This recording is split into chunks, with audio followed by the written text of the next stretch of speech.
شروع کرتا ہوں اللہ کے پاک نام سے جو بڑا مہربان اور نہایت رحم کرنے والا ہے۔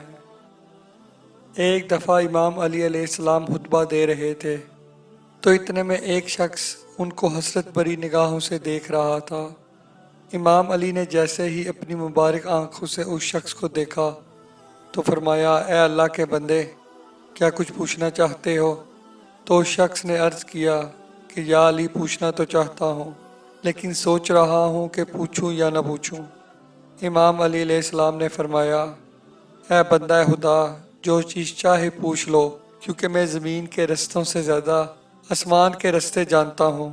اس شخص نے عرض کیا، یا علی، مجھے غصہ بہت آتا ہے، میں دل کا برا نہیں ہوں اور بعد میں پچھتاتا بھی بہت ہوں، لیکن بس اسی وجہ سے میرے دوست، رشتہ دار سب مجھ سے دور ہوتے جا رہے ہیں۔ امام علی علیہ السلام نے فرمایا، اے شخص، یاد رکھنا، جس شخص کے دل اور زبان میں کوئی فاصلہ نہ ہو، جو شخص دل میں منافقت نہ رکھتا ہو، تو وہ فوراً غصہ کر کے کہہ دیتا ہے، لیکن تمہارے غصہ کرنے کی وجہ سے تمہارا اخلاق تم سے دور ہوتا جا رہا ہے۔ اور یاد رکھنا، ہر رشتہ اخلاق سے جڑا ہے۔ اگر تمہارے الفاظ میٹھے نہیں، اگر تمہارے لہجے میں محبت نہیں، تو کوئی بھی تمہارا نہیں ہوگا۔ آہستہ آہستہ سب تم سے دور ہوتے چلے جائیں گے، تم تنہا رہ جاؤ گے۔ بس یہ کہنا تھا تو وہ شخص رونے لگا۔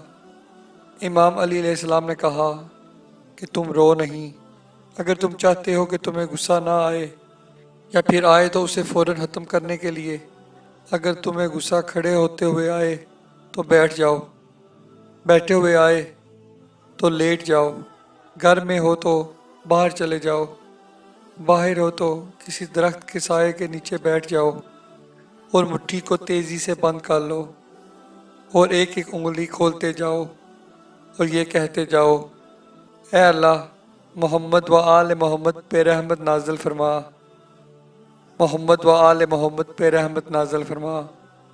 جب پانچوں انگلیاں کھل جائیں تو دیکھنا تمہارا غصہ فوراً ختم ہو جائے گا، انشاءاللہ۔